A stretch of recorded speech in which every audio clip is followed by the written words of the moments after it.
also, yeah, gives me a little bit of a kick in my step because I think I've learned just a crazy amount of things over the years. In terms of some of the things that I've been up to, and let me just make sure that I'm going full screen here. Bear with me. Yes. Awesome. Perfect. So yeah, I'm originally from Washington, D.C. I've been in Denmark, Copenhagen, for the last 6 years. It's been quite a journey. I was a finalist of the Ecosystem Hero of the Year award in 2020 last year. It was a rough year to get into that running, but it's neither here nor there. A little bit more about me. So I've scaled some of the most successful companies out here in Copenhagen, Denmark. And they've all been acquired. So 4 companies that I've worked for over the span of 5 years have all entered acquisitions. So 1 IPO, 2 acquisitions, and 1 merger. So I'd like to think I know what I'm talking about in terms of growth hacking and some of the different ways that you can really scale quickly. I work with a lot of different startup accelerators. If you're playing with the startup accelerator and I'm not a part of it, I'm always down to, hash things out and help out here and there. I really believe in giving back to the startup scene, and it's a huge part of my life. So the company that I run is called Klint, K-L-I-N-T. That's the Danish word for a cliff. I like giving people basically a foundation, building them up to a jumping off point. We are a growth hacking and digital agency. I also run growthsecrets.org. That is my online masterclass. So if you find this interesting, go to growthsecrets.org. I have wildly underpriced the competitors because I think most of this information should be close to free. I want to make a little bit of money for all the efforts, so that's why it's $49.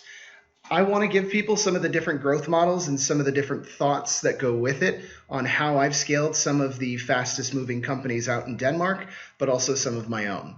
And my big goal for today is to provide value. And I'm hoping that if nothing else, you're able to grab at least a concept from this, if not a tool, because I run through so many different types of tools.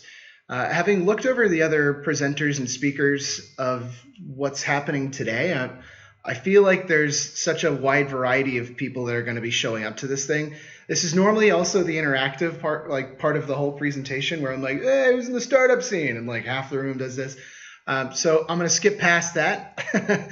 But I get the idea that people want to learn a little bit about acquisition, but also reducing churn. And to me, that really comes into play within the SaaS space. So I'm going to do my best to provide some awesome examples for that. I often kind of am at odds or in these weird conversations with people where they're like, whoa, what is growth hacking?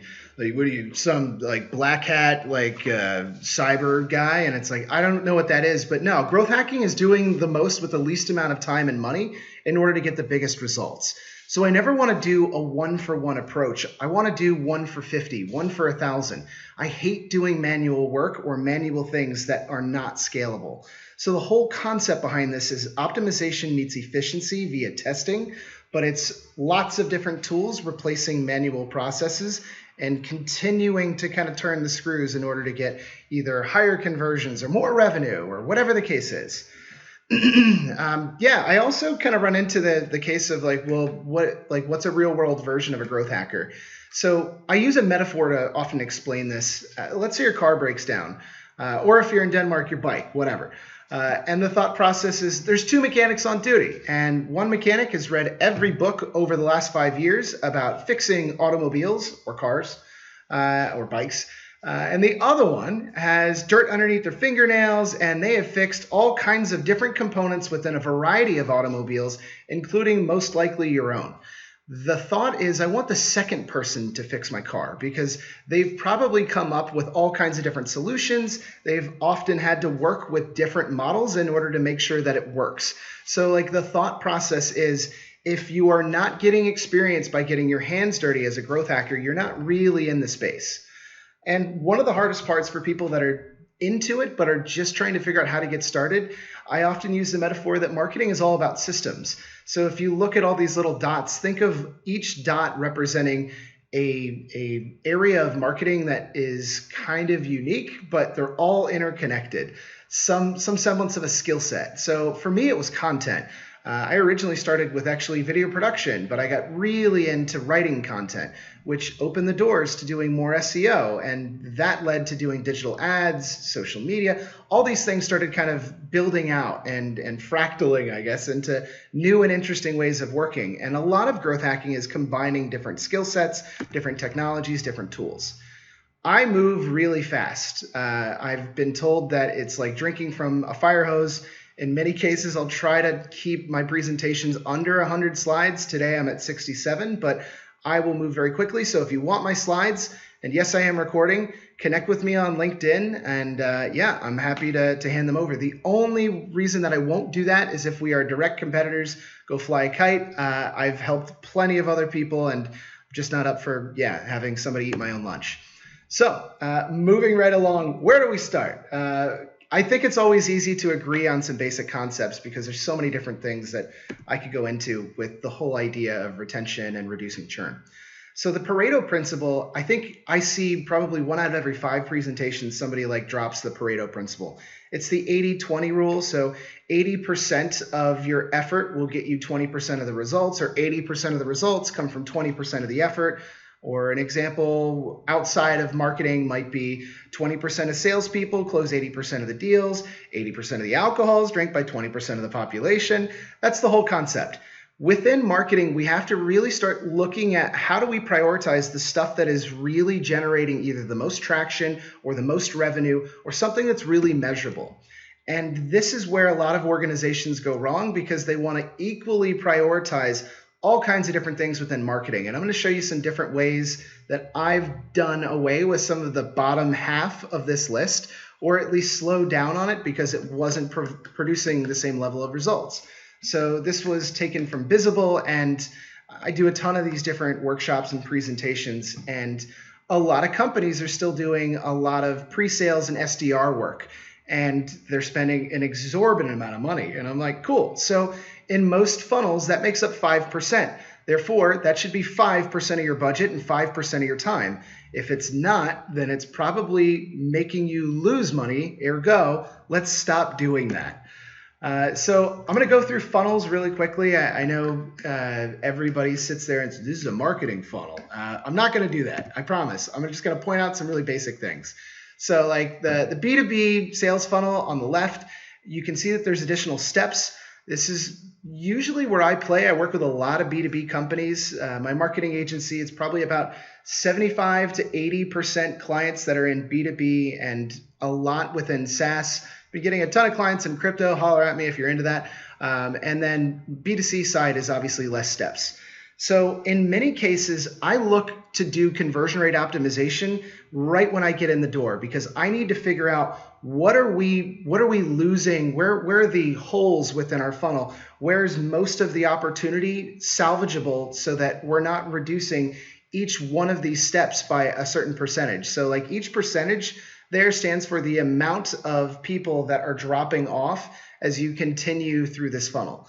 And these are industry averages for the most part. This would be like a B2C mobile app funnel forecast. And if I apply numbers to that, I realize that, holy smokes, I have to reach 10,000 people just to convert 1.34 people. So what if I did a better job at the step between downloading and installing an app and an app launch? It's really basic stuff, but you'd be surprised how many people just go, well, that's business. It's like, hold on. No, it's not. There's a million different ways that we could probably keep more people engaged or less people from churning or exiting the funnel or abandoning the cart, whatever the case is. If I had 2 hours of your time, I'd go through all of this, but I do not. The old idea of marketing was basically like marketing and sales were kind of this even Stevens version of the team, I guess, generating something in the way of revenue. Now it's like marketing is like 80 to 90%. All I need salespeople to do is put together something in the way of a presentation and go sell.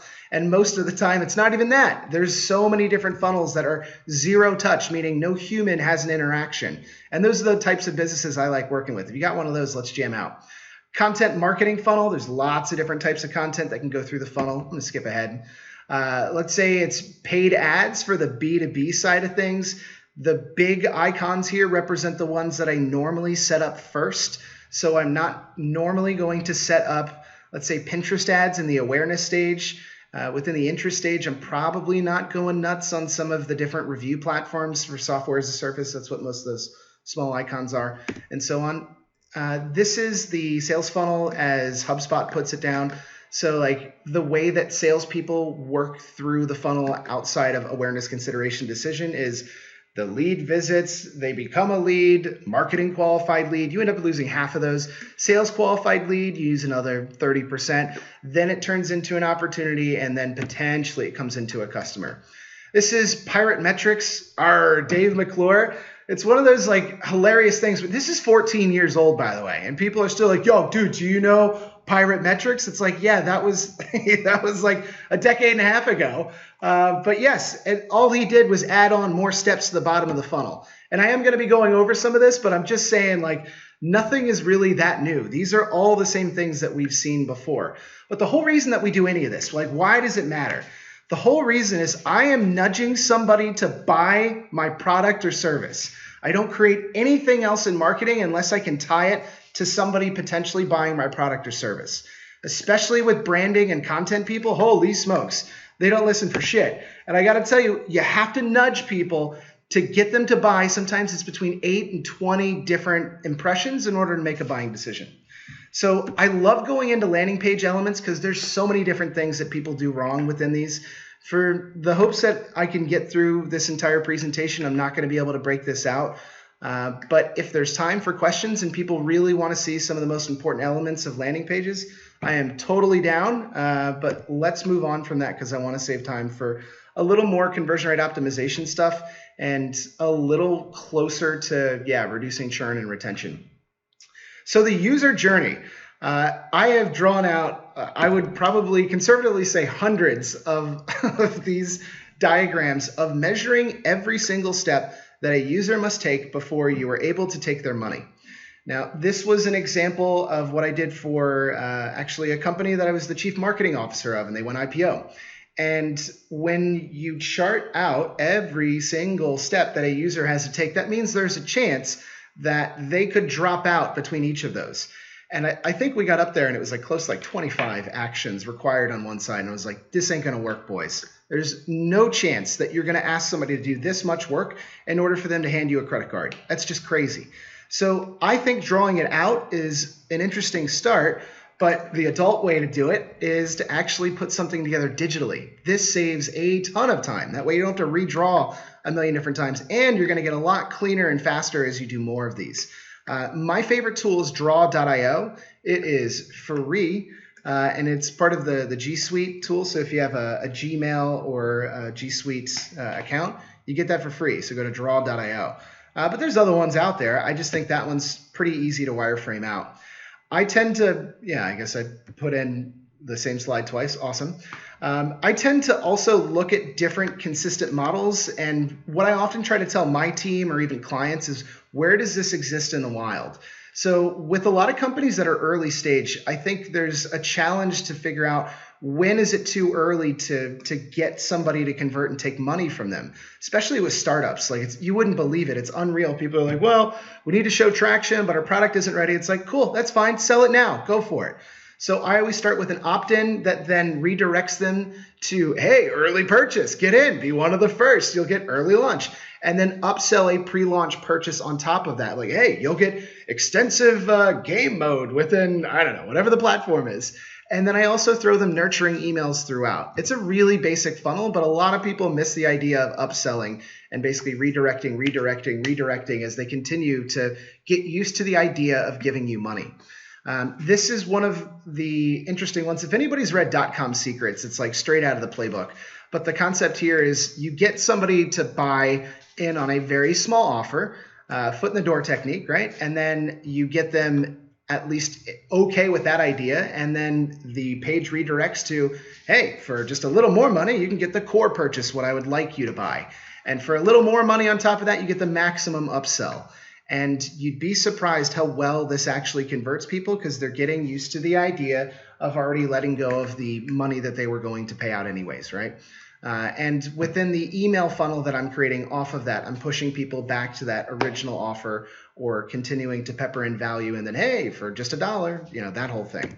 A lot of people do that, works across every industry that I've touched for the most part. So yeah, why not? So interesting consideration is kind of the step within the funnel that I think a lot of people miss.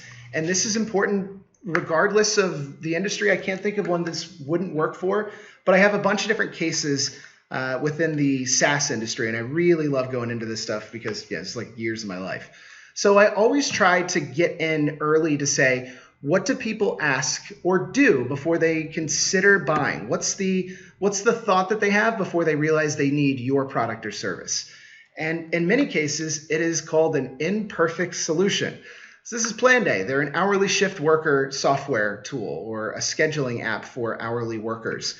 And in many cases, I think you're probably like a gym or a restaurant or a bar, something like that, and you have a handful of people, and it's really tough to actually get them to schedule within an inflexible tool and swap different shifts with each other. So I created a awful Excel spreadsheet that basically was hey, download the spreadsheet. You can do all the employee scheduling you want. But the problem was that this didn't solve the biggest issues that obviously the platform that we built did. So when they started using this, if they did, you knew right ahead that they had the problem that you were trying to solve for. They're in need of it because they're seeking out solutions, and they downloaded something that will never work. At which case I reach out and say, hey, this is what we do for a living. I would love to set up a call. I guarantee you that spreadsheet you got isn't working for you. Another example, a construction project management tool. It was originally called Genie Belt. Probably one of the least sexy things I've ever had to work on, but c'est la vie. So it was supposed to help people stay organized, and I built another spreadsheet and knew that if people were downloading it, they had the problem, they were in my industry, and they were probably my ideal customer profile. So that was another opportunity to say, hey, I got the deal for you. If you like that template, or even if you didn't, we should be talking right now because I can solve all your problems. Another company I worked with, Actimo, they're an internal communication software tool that basically allows for all kinds of different onboarding training and internal communication. And I built out one of the worst communication plans you'd probably ever laid eyes on. It was 8 pages. Took me a couple hours, and I'd be bragging if that was the case. It was like an hour. Nothing of any real worth, but people that downloaded this probably had challenges building out some type of communication plan. Ergo, there is an imperfect solution that they have been provided. I know they have my need, and I know they're probably interested in some type of solution. I just need to sell them on why mine is the best. And the last company, this one was a little different. So this was an AI tool that allowed companies that were into corporate innovation to be able to find startups that might be able to help bring projects alive.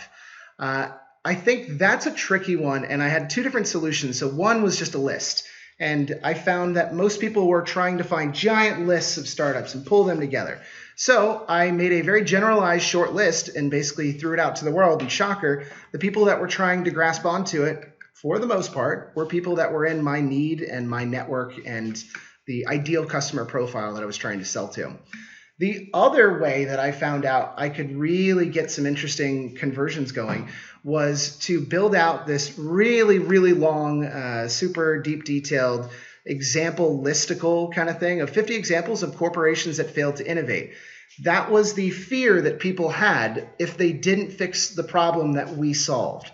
Therefore, what happens to other people that don't solve their problem with your solution? And build out a really interesting article. And you have to hunt down a number of interesting case studies. But by and large, that makes for a really interesting play using either Tripwire or exit pop-ups to be able to say, hey, wouldn't you like this? Download the ebook. It really works. And I'll go into a little bit of that stuff later. But yeah, imperfect solutions are badass. You should try them out. So the decision side is basically getting somebody to act, decide like, yep, I'm ready. That sounds good to me. For those that are in the services industry or you're in software as a service, book a demo or schedule a call is the most strongest intent signal that you're ever going to see. That's somebody that's like, I want you to call me up and sell me so good that I want your product at the end of that call. That's rare, but I'm saying you should take all of those as seriously as they come. Free trials are kind of meh. I mean, they're good, but they're not the same as somebody that's actually like, I want you to sell me.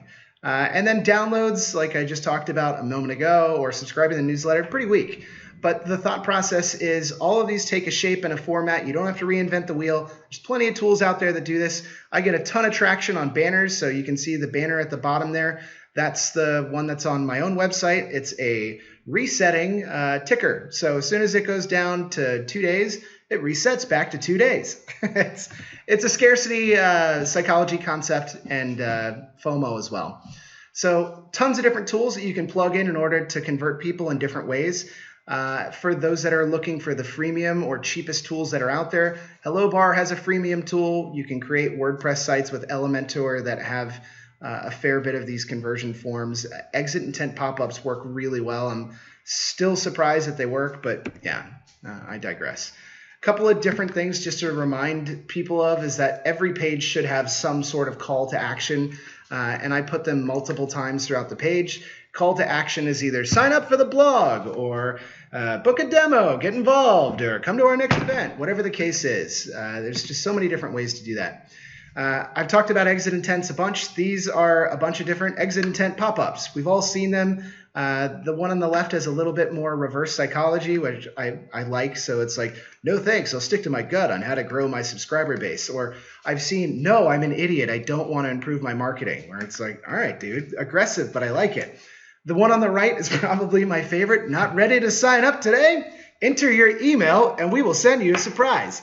And, you know, me being the idiot, I'm like, all right, what do we got? And it was like a really lame sales email. But still, I found it surprising. So moving right along, retention. Retention is basically keeping people either in your product or solution or keeping them engaged with you so that they'll either continue to pay a monthly fee or they'll continue to engage so that maybe one day in the future they will buy your product or service. So my biggest fear as somebody that runs a software as a service platform is to have too much churn. Churn is where somebody comes in and then they decide the product wasn't good enough and they leave. So the way that we reduce that is we have a very smooth onboarding process, and these are tons of examples off to the right of onboarding processes, and they can be wireframed out in that tool that I showed earlier, draw.io. Measuring behavior and usage is actually a really great way. Email drip campaigns, customer service and support, chatbots, referral. You guys can read. I'm going to move on to the next slide. Some of my favorite tools for doing this and doing it well, AppQues is wildly overpriced, but it's kind of the industry standard. Pendo isn't bad. It's kind of an alternative to it, but it basically is what you see here. You can see that that's a talking person, and it's a little more engaging than the normal pop-up stuff. If you do not have any type of onboarding for your software as a service tool or your course or whatever you develop, you need to go get yourself one. Onboarding videos are super easy. Loom is free. I wish I had one of my affiliate codes in there. I don't, but yeah, Loom's a great tool. And retention from the standpoint, if you only have a handful of clients, why are you not saying thank you on every anniversary, during Christmas, during whatever makes sense? Like, I don't know what holidays everybody subscribes to, but I think it's one of the most misunderstood and most underutilized ways of making customers that are already paying you money happy is sending them something. So the tools off to the right side, handwritten, punk post, and postable cost $3 to $5 to have somebody write a letter for you and send it out for you. Just send them a spreadsheet. It works really well, and if you're not doing it, you need to get your stuff together. In terms of retention, I do think if you have something going with an app, you are missing the whole game if you do not have gamification via dashboards. Don't have enough time to go into that. Last little bit that I'll go into because I realize I'm running out of time and I wish I had more, but I don't. Behavior tracking. So I use trigger-based behaviors to send out messages at the right times in order to make sure that the best people are being measured so that I can make everybody else do what all the best people, and when I say best, I mean people that have paid me money. I want all the people that come into my platform or onto my website to do the same things that the people that pay money do. So you're able to use those tools that I just showed to be able to find flows or patterns. So moving right along, the example within Planday was if a person, a trialist, signed up for my platform and invited another employee, the likelihood of them becoming a paying customer increased by 70%, 7-0. So that point basically was like, okay, we got to invite everybody or tell everybody to invite all their colleagues. That way they get used to it and then nobody's getting rid of it. For the project management tool, it was actually getting them to upload a project into the platform. That increased their likelihood of becoming a paying customer by 60%. With the internal communication tool, it was creating their first message. So it was actually the use case or using the actual platform. That increased the likelihood by 35%. And other examples logging back in, scheduling a demo, but you can send triggers based off of the actions and behaviors. I'm pretty much out of time. I realize, I'm there. So I'm going to pause for questions. I don't know. I only had a handful of slides, so let's pause. Is anybody still with me? Taylor, by all means, you can still go. It's quite educational. We can bring you a couple more minutes if you like. Well, damn, Chris, I'll do it. Let's do it. We'll squeeze you in. It's so informative. I'm just fascinated. Awesome. Much appreciated. Let me just do a little switcheroo. Referral, there's only a handful of slides. So referral marketing is actually one of the things that most people consider way too late in the game. I've set up half a dozen of these within the last few years. They consistently go head to head in terms of the value that is generated, if done correctly, as much as two salespeople. So you need to start taking it more seriously than most people probably do. You don't have to do all the chasing. It's basically other people doing it for you. So either value-added resellers or people that are really familiar with your product and love the product and are trying to get a little kickback from it. Viral Loops has been around for a little while. It's probably one of my favorites. I think aside from that, share sale is great when it comes to affiliates or referrals. And the idea is that you can track everything and you can reward those that tell other people about your product, and you can give them unique links. Setup is super fast. If you have a referral platform, have a landing page, make it 3 steps. Do not overcomplicate it. I could say maybe it's 5, but make it as simple as possible. You do something, you get a link, and then you make money. That's the whole idea. And for those that are not familiar with startups, this is basically what built unicorns over the last number of years. We've all heard of Airbnb and Uber. The two-sided reward system is probably one of the best ways of using benefits and psychology to get other people to recommend things, thinking they're being altruistic, but also getting something on the side. It works like crazy. And if you haven't tried it out, it's not wildly overpriced. There are plenty of tools, and I'll set it up for you. I don't mind doing it. Not for free, but at a reasonable price. So the companies that I'm shilling today and talking about are growthsecrets.org. That's my masterclass. We've had over 6,500 course graduates, not 5,000 anymore. Clint Marketing is my growth hacking agency. I'm based in Copenhagen, Denmark, but I have clients in North America and Europe. And connect with me on LinkedIn if you want the slides. My name is Taylor Ryan, and that's me.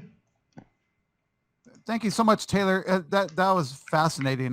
There's a couple of questions that have come in, but I have one question for you. And, sure. And you piqued my interest, and you just glanced over it, and I'm like, no, wait, because I see so many bad landing pages. Okay. Can you maybe go into a little more detail on some of the things that you see that, as far as landing pages are concerned, that people are kind of that make you just cringe and oh no, that's horrible, or certain things that maybe people can take away that says, you know what, that's a great idea. I need to put that on my landing page. You got it. Yes. So one of the biggest challenges with landing pages is most people go to create something from zero or scratch, where you don't have to do that anymore because we all have the internet. So use existing frameworks, use existing formulas. Don't build from zero. If I was just trying to figure out how to build, a house, I certainly wouldn't just start putting bricks on my lawn. That's crazy. So go find somebody that's already done a good job, or go find something like this that I've created, which is a really simple formula mixed in with basically a template, really easy. So sections, I'm going to move super fast, but we start with the H1, which is how to get the big result without whatever the pain point, problem, or objection is. Always, always, always allow people to convert with a single form field at the very top. You can throw in a video. It's your call. Go nuts. A metaphorical representation of the product towards the very top always helps, and it allows people to get curious, but you shouldn't give everything away up here. Make them continue to scroll. The next section, and I would say 75% of companies that I work with skip this section because they don't know about it, or they put it way too low, or they just forget about it altogether. Trust signals and building credibility. If you integrate with another company, show logos. If you are in the news and have been written about somewhere, even if it's your mom's favorite newspaper, I don't know, throw it in there. Companies that are currently your clients, schools that you've gone to. And if you can't find any of those, then you can certainly get a little creative with giving trialists a chance in there. There's a million different ways to do it. In this next section, I basically say, here's how you get all the things that you want without any of the pain points. That's supposed to continue to push them to scroll. You criticize the things that are happening in the market or the current ways that aren't working. So the current way of doing emails, you have to manually send one out and write it with your own hands. Or the other solutions are MailChimp is overpriced and or most CRM systems don't actually allow you to integrate with anything. Then you say how much it's costing them by not using your product or service.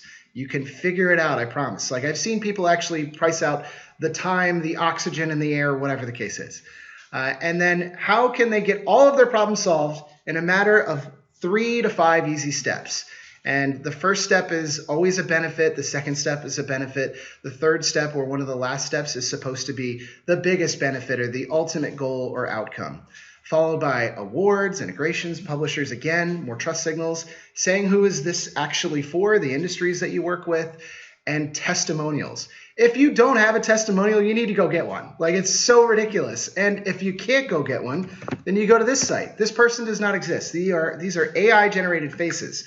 So this face will only be generated once. This is Sarah. Sarah bought my email outbound tool, and it's helped her improve 20% with the people that come to her nail salon. This is Gerald. I don't know if that's a gentleman or a lady. She's too young to use my product. You get the idea. So these are really easy. You got to fake it till you make it in some cases. Hey, if you have moral obligations where you don't feel comfortable with that, that's fine. I'm just saying there are multiple ways to make sure that you're capitalizing on the potential market that's there. And just because you don't have your first customer doesn't mean it's game over. Showing more companies that love your product and giving them a little bit of FOMO. These companies are already getting whatever the big result is. When will you? And then you add in risk reversal. No monthly contracts, no cash down, no risk, cancel anytime, all those things. It sounds like an infomercial, but I kid you not, if you A/B test this with Optimizely or many other A/B testing tools, you will see a slight uptick by adding in risk reversal and another CTA and then an alternative if you're, just people are skeptical and you want to throw something else in. You need some water there? Yeah. Once again, we're talking to Taylor Ryan, Clint and Growth Secrets. That correct? Is that .org? Yes. Or .com? Clintmarketing.com and growthsecrets.org. Oh, I feel terrible. My screen wasn't sharing during that, so that's fine. But it leads me right into my next question is, once again, how do people find you? So you said you're recording this. How can people find you so maybe they can get a copy of those slides? Sure. So you can check me out on the old LinkedIn. And there's only one Taylor Ryan that I'm aware of in all of Denmark. There's a Ryan Taylor, and that guy's not me. So Taylor Ryan, look me up. And feel free to connect with me. Again, I connect with everybody. I just don't hook people up with slides that are direct competitors. So if you are a marketing agency, love you, but I'm not going to hook you up with my slides. You know what? Yeah, I appreciate, because you mentioned something that makes a nice segue. We had a question that came in from our chat. Caroline mentions when you're setting up your websites or your marketing people's products and websites, how often do you research the competition looking for weaknesses or maybe their strengths, something to maybe duplicate or replicate or take to the next level, or something that you just want to stay completely away from? Yeah. So I actually did a 30-minute presentation either a week or two ago about competitor analysis. And it was for SimilarWeb and eMarketer and Business Insider's Insider Intelligence tool. I absolutely agree. It's one of the first things that I do as soon as I step into any new project is to see what is the best looking version of what it is that I'm trying to build so that I can take inspiration from it. There's lots of different tools to do some type of competitor research. And hey, plenty of these are free. My favorite is Ahrefs, but everybody's got their own jam. The reality is there are so many areas that you can immediately pull value directly out of a competitor. I do the skyscraper technique, which is all about content. I can see all my competitors' best ads. I can see what they're doing on social media and what gets the most engagement, all the web sections of every page, the tech stack that they're using, and whether or not I can understand that if they're actually growing or not growing, their newsletter, onboarding, explainer video. And it's all it's all available. It's front facing. We can all see it. So hell yeah, do competitor research for days. It will make you better and make you rethink all the things that maybe you just didn't pause and say, wait, why are they doing that? And that gives you a lot more opportunities. And sign up for all their newsletters. Follow all of them on social media. You'll constantly be inspired and say, oh, I can get better. Fantastic. Once again, we're talking to Taylor Ryan, joins us from the Clinton Growth Secrets. Another question that came through, and I don't want to butcher the name, and it's actually a good question. You talked about to make sure that you always have that call of action on each page, some sort of call to action. Should you repeat those, or should they be unique and fresh to each individual page? Well, so it depends on the nature of the page, but for the most part, you're going to have a handful of call to actions. So on blogs, I like to try to repurpose every blog post as an ebook. And it means like, hey, you can download the whole ebook, like go for it, go nuts. But it's the same material that's in the blog post there. I'll do one in the middle and then one at the bottom. I'll also, in some cases, do an exit intent pop-up once they get a little further along. With home pages and landing pages, the whole reason that they're there is you want them to do whatever you've either paid for them to get over there to do, or whatever it is that the purpose of your business is, which is to convert them. You don't have that long to keep these people. And in many cases, like you can look in analytics, you can see what the average returning visitor rate is. In most cases, you're looking at like under 15%. If you don't convert them when they're there, see ya, like they're not coming back. So it's this crazy thing, like why not throw an intent pop-up in there? Why not allow them to convert in the newsletter portion of your footer? I mean, I provide, again, something different on every page, but in some cases, yeah, there's similar offers, and ultimately the goal is to convert as many people as possible. I think we have time for one more question. If I can sneak one more question in, Taylor, because sure. I know it's getting late over there. One that came up through the chat is what would you recommend is the ideal follow-up after a conversion? Is it something, a thank you note, or is it a solicitation for something else, an ad, or a thank you? What seems to work best? Yeah, so I've tried a lot of different things on this. I think it depends on the nature of what they converted on. So if they converted on a resource, then they've gotten used to the idea of you being some type of expert and your freshest, as fresh can be within that immediate moment. So I will give them the resource that they've asked for with the exchange of their email address. I'll say thank you for joining, and here's the reason that I'm really here. I often do kind of this every other email of value, insight, hard sell, then value, insight, hard sell, or value, hard sell, value, hard sell, value, hard sell. You'll be able to see pretty quickly once you start getting enough volume of conversions what's really turning people off, and you can definitely do split testing for days. But every business model is different, and if you're selling something that's super unsexy like project management software for construction, it's going to be somewhat challenging to keep people engaged with content. So either there's some really valuable resource or you got to figure out a way to really get at their pain point to solve the problem to get them to convert. Once again, Taylor Ryan joins us. To wrap up, Taylor, if anybody wants to get a hold of you again, once again, look you up on LinkedIn, you said? Yeah. Taylor Ryan. Taylor, yes. And I'll show my website, which is well overdue. And that's not the Ryan Taylor superstar of Denmark, right? It's Taylor Ryan. Not right? Today. No. Oh, Jesus. I'm typing too fast. So, yeah, I run Clint Marketing. I am this guy. I only have 2 new connections. That's interesting. But yeah, this is my digital marketing and growth hacking agency. You can see the exit pop-up just came in like crazy in there. And then Growth Secrets is my online masterclass. And yeah, $49 and usually a pretty good deal. If you found this interesting, there's 8 hours worth of the same stuff and I move just as quickly. So Well, I think I'm going to sign up for that because everything was fascinating. I could go another 2 hours just listening to all the insights that you give. I mean, it's absolutely fabulous. Thank you so much for your time, Taylor, for being part of this. And hopefully the people that are listening took out as much knowledge of it as possible. Because, you know, to me, a lot of times, you know, when it comes to development, they don't look at the big picture as far as the marketing and putting it all together and looking at the funnels. And they think, okay, here, I just created something. Here we go. And they just put it out there and hope for the best. And they don't really analyze the whole marketing behind it. So it's really important for people to really get that back end knowledge that there's a lot more than just developing something. It's getting it out and how to do it, but also how to convert people as well is quite important. So thank you so much. It was quite really informative. Thank you so much, Taylor, for your time. Once again, look him up on LinkedIn. You can get some more information.